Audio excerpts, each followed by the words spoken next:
Hey guys, if you're interested in winemaking, stick around. I'm doing a Merlot today by Winexpert. I think it's going to be a good one.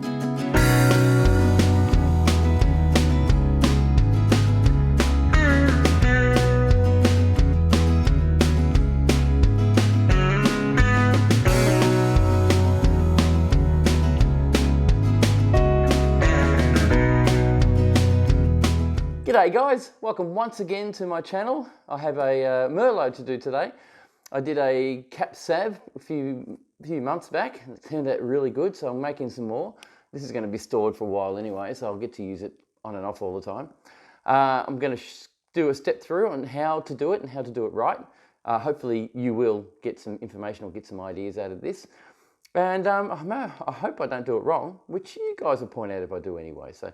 Okay, so I've got the Winexpert box. We'll open her up. For some reason it wasn't sealed. I actually had it plastic wrapped. I took the plastic wrapper off it and went to open it and it wasn't actually sealed. So I'm wondering if they actually added these things, which are your basically French oak. Oh, it's oak French medium. So it must be like obviously an oak barrel flavouring. So that's going to be added. Then you got your little kit, which has all the instructions in it and anything you have to add to your brews. So I'll open that up, give you an idea what's in there. In this kit, I'll show you on that camera, you get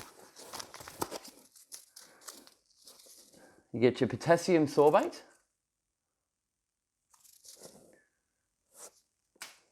you also get your, I'm just not taking it in any specific order, I'm just taking them out and showing you what you get. Your EC 1118, which is a wine yeast that I've used the last two brews. You get your bentonite, which is your first thing you do when you brew. You put that in, mix it well, and then pop your brew on top. You get Kaiser Sol. Now, this is different than what I've had before. This is number 5, Kaiser Sol. Don't know what that is. It's like it's not liquid, it's more of a powder liquid. I'm hoping that that's actually how it should be. Hang on, it's starting to mix through. It's been sitting for a while, so now it's becoming a liquid. So there you go. Isn't that weird? It's because it's been sitting around, it's kind of crystallized in the packet. That is amazing. Well, at least we know that we've got to mix this very well before we actually put in our brew. So that's number 5, Kaiser Sol. I'm saying it wrong, but who cares? You also get a Chitosan. Don't know how to pronounce that either. One day someone might tell me. But that's just another clear out of something to clear the brew out with. And potassium metabosulfite, which pretty much does the same thing. Clears it all out, makes it nice and kills any yeast. You also get the instruction manual. And these instruction manuals are different that I found with every brew. So last time I looked online, checked the instruction manual out and it said if you got this, you've got that, you got this, got that. The other one said the same thing, but it had differences. So you must read this down to a T and get it right first time. Don't presume it's going to be the same as the last ones you did. So we start off, I better show you this. This is the best part. This is the juice. We'll get this box out of the way because we're not going to need that anymore. Even though people say keep the box, cut the top out, helps you pour the juice into the bag, into the fermenter. Which I'm not going to do because I'm an idiot. Nah, this is just a concentrate. This is your Merlot. Very nice. Lots of juices. So we'll have a look at that in a sec. So we start by introducing our Fermentasaurus. Our Fermentasaurus I've already cleaned and sanitized. So it's full of sanitizer. I'll tip that out in a sec. Funny enough, I lost my bottle that goes in the base here. Don't know what happened to it. We do have dogs here and we feel that they may have found it and chewed it up and then thinking it was something else, we're throwing it in the bin. So I'm going to do this without catching the yeast today. It's going to end up being in the top. It doesn't matter because I'm going to siphon it out of this anyway. So that's good. That's all nice, clean and sanitized. And the other thing I'm going to do is pressure ferment today. Something different, something I haven't done before. So we'll grab that. We need to pour, what they say here is pour 500 mils of hot tap water. Now, as you know, fermentosauruses can't handle the heat, so I'm going to have to do it in a pot separately. And this is for the bentonite. The bentonite is a clearing agent which will help clear out your wine as it's brewing. So that's got to be done first, so we'll do that right now. So as you know, tap water is about 60 degrees Celsius. At 60 degrees Celsius, bacteria does get pretty much killed. But I'm not going to take a chance. I'm going to actually spray it with my little bottle of sanitizer that I extract from the sanitizer I make. So I'll just spray this little thing just to give it a bit of a 30-second contact spray, so that when I do pour my hot water in, it's definitely not going to have bacteria in there. So that's something I just wanted to do. You probably don't have to, but it's better to be safe than sorry, I think. So we'll do that. Pour, they say 500 mils, 2 cups of hot water. So I'll grab my jug, which has had a better days. I've cracked that from heating it up too much. So we need 500 mil. I'll just spray that because if the water temperature in the tap isn't 60 degrees, there's a chance there's no bacteria is going to be killed. So 500 mil, about half a jug. We'll fill that up to half a jug. Yeah, just a bit more. That's hot tap water. I'll just pour that into here, which is just my little mixing bowl that I'm going to use. Grab the bentonite, cut the bag open. I'll just be extra caution, just whack a bit of sanitizer on my scissors as well, which will help kill anything that may be on there too. So we just cut the old packet open. Now this stuff coagulates very quickly, so be careful. Well, it doesn't coagulate, but it's like a clay, and it balls up and really gets hard to mix. So you just sprinkle it in a little bit, keep mixing, bit by bit, so you don't get those lumps and bumps and chunks all over the place. And it should start to dissolve properly.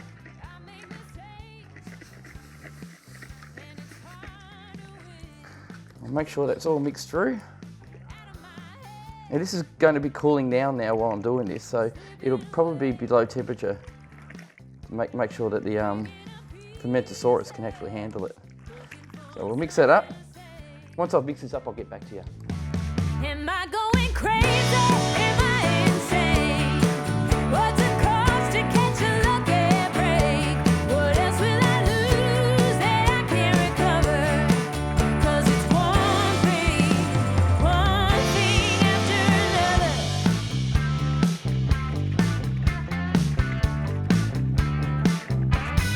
Back of the line, miles to go.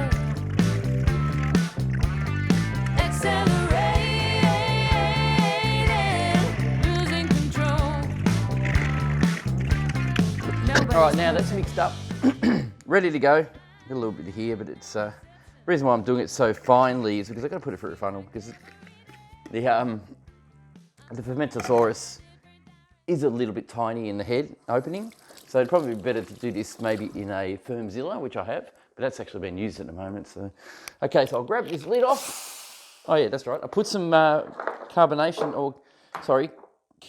dioxide in here, CO2.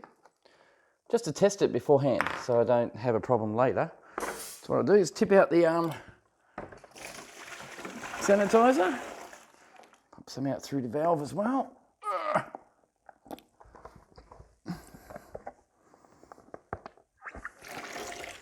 That way we sanitize the base out of it completely.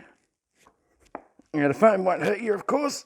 Of course, it's just acid-based or food-grade acid anyway, so whack that down there. I'll just grab that little GoPro here and just pop it in front of you for a sec, just so you can see what's going on here. So what I've got is my little funnel, which is tiny. I know I need a bigger one for this, but just for now, I haven't gone and purchased another one yet, which isn't dear, isn't expensive. You can get it anywhere really. Pop that over the funnel ahead. Grab our bentonite and make sure the valve is shut under here. It is shut. And we'll just pour it in. It looks like there's going to be chunks in there still. So hopefully I can get that without spilling it, because I'm sick of spilling stuff, I can tell you. We'll pour the bentonite in. Here we go.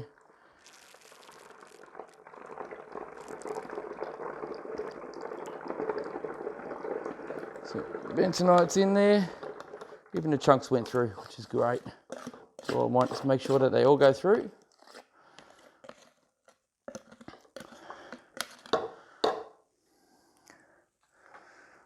In there. Beautiful. Just a little bit more of a rinse. Just put a little bit more water in there just to rinse the rest of it out. Beautiful. And there we go. We've got our bentonite in there now, which is beautiful and wonderful. I'll take a photo of it and show you what it looks like without the wine on top of it. Okay, so the next step is putting in the juice, the bag of juice. So this can get messy if you're not careful, but I'm pretty sure it is opening. But the good thing about this bag of juice is it's got a little tiny little nozzle as well. So that's really good and handy for what I want to do. So now it says to pour your bag or juice bag into the primary fermenter, which is this guy. If there are 2 bags, use the larger one now, but there's not 2 bags, I've only got the one. So that's cool. Now I have to pour this juice into the primary fermenter, which is my fermentosaurus. And after that, I have to top it up to 23 litres with drinkable water. So I found this was very hard to get off last time. I'd love to have some sort of tool, now I just bent my fork, that can actually remove that lid easy. And I'm pretty sure there is one, I just haven't got around to buying. Oh, that came out very easy then. So we've got our juice, nice little opening. Oh, smells nice like usual, smells like grape juice to tell you the truth. Which it should anyway, as you know. So what I'll do, it is very difficult actually. Pop the nozzle over and pour in. Just got to be careful to hold the nozzle in place or it's going to flip out and go all over the floor. Which I nearly did then. So in it goes. It's aerating as it's going in, which is great. It's what you want to do.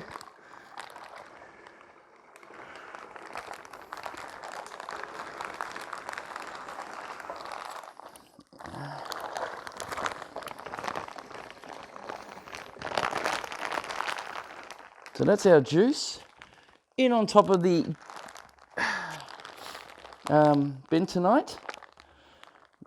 Now we've brought that to, it's at we got 12, 10, about 10 litres.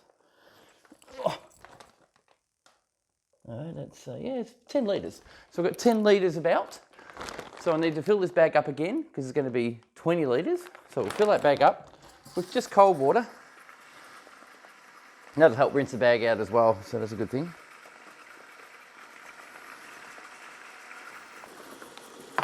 Just show you what I'm doing over here.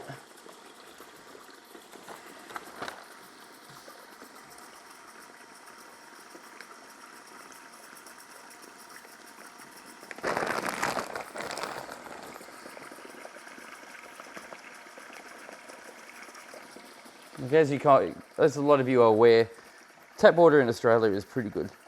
All it's got is chlorine in it, which will dissipate anyway. If you're pressure fermenting, it might not, because basically it's holding that in the pressure fermenter. So I wonder if that will make a difference to the flavouring. We shall find out.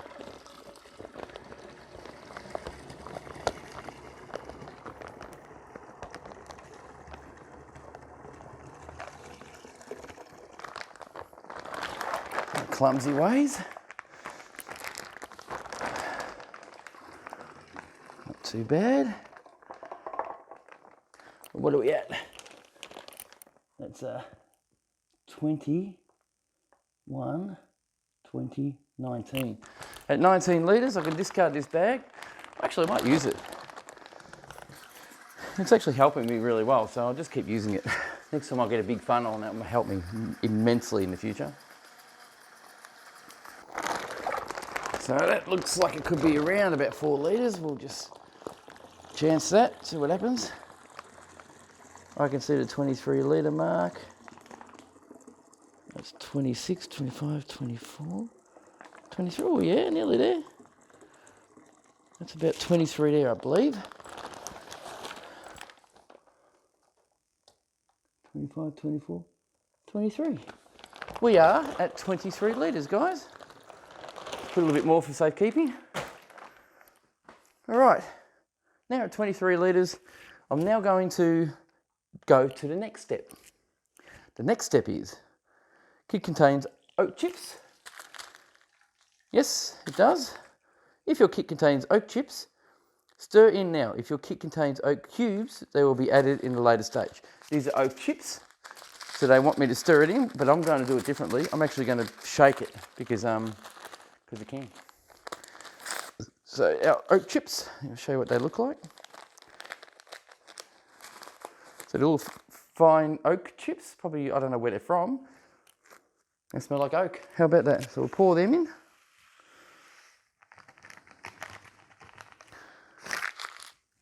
That's done. I'm sure you can see that on the video, it's great. Then they want us to stir in well and record the specific gravity, which is always the same anyway. Sprinkle in dry yeast on the top of the juice base. If your kit contains 2 packages of yeast, add both now. Place loose fitting lid or primary lid or airlock. So we need to do that in a minute. So first I'll just give that a bit of a shake up, just get them out the way, because I will shake it later anyway. Oh, very tasty. You can drink that on its own, it's awesome. So the oak chips are shooken in, shook, metabisulfite. All we need now is our yeast. Shake it up, spray it with a bit of sanitizer, just to make sure. I will tear it. I've been cutting them, but tearing them is just going to work. Some people talk about the little hairs from the paper. Doesn't affect it. Pour the old yeast in, just like that. And that's as easy as that. Our yeast is added, we've pitched it, and now we have to keep it sealed, which I'm going to do airtight. As you might know, I'm actually doing a pressure ferment on this one, just to be sure, just to do something a little bit different and see how it comes out. So we'll just get that yeast out of the way. Not going to affect it, but just work that in. This is our pressure lid, which I'll sanitize as well. Screw that on, make sure that all lines up nicely. And the washer went on. Yeah, there's a little washer under there, but sometimes they don't go on properly, so I just wanted to make sure that was on properly. So it now is sealed. So what I'm going to do now is fill it up with CO2, purge the air out of it, which is oxygen, and all the oxygen in the wine itself will help the yeast to ferment. And once it's finished, it'll be good. And what I'm using is this from Keg King, from my local brew shop. I've got this to do some pressure fermenting. This has already been put through its paces, sanitized and everything. I'll just make sure that is, just to be sure. But I still have to pressurize this and purge the gases out of it and set the actual pressure. So this is the gas side. So my gas system, I'll just grab you there. This big fella here is my pressure. At the moment, it's up nearly 20 pounds. So I might bring it back to about 10 pounds, which will automatically do that anyway. So we'll get down to 10 pounds. That's actually now ready to go. So I'll crack the valve. So the valve is cracked. And we'll let some pressure in, hey? I want 10 pounds. So you can now hear my regulator pushing CO2 into my Fermentosaurus. And we're using this one here, so that'll bring it up to 10 pounds of pressure is all I need for now. Some people say maybe 15, but if I pressurise that now to 10 pounds, I can calibrate my purge valve, what do we call it, the pressure valve. So you can feel it starting to push, starting to pressurise, which is great. This also tells me if I've got a leak or not. So we're getting close to the end of pressurisation, Now just purge a little bit. It's going to take a bit, but we'll get rid of a bit of oxygen. Not that it matters so much right now.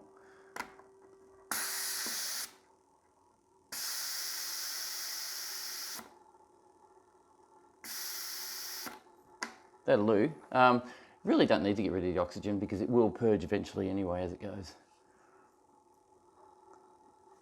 So I'll crank that up to 12 pounds of pressure now. So what I'll do after I've done this, once I hear it stop, I will put my pressure valve on and adjust it to the same pressure until air starts coming out a little bit, and then turn it back a touch, and that should make it around about the same pressure all the time.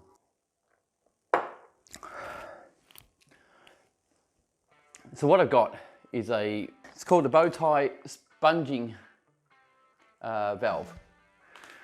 So what it does, basically, you set the pressure in here, open the sponging or the valve until your air starts to come out a little bit, bring it back just a slight amount so that it stops coming out at that pressure. As soon as it goes past that pressure, according to the actual gauge, it'll purge the pressure to keep it at that same pressure all the time so it doesn't over pressurize. That's what this is for. I'm hoping it'll all work. This is awesome, something new, something different. It stopped. It is now stopped pressurizing, so that now has about 12 pounds of pressure in it. So I'll pop this sponging valve on, which should read on the gauge. The gauge is reading, it's reading about, funny enough, a different pressure than what I put in. The actual gauge on my regulator says 12 pounds. This is saying 6 pounds, half the amount. So is that a fault or? Doesn't matter. This is now under pressure. So now I'll show you here. You can hear it. Ready?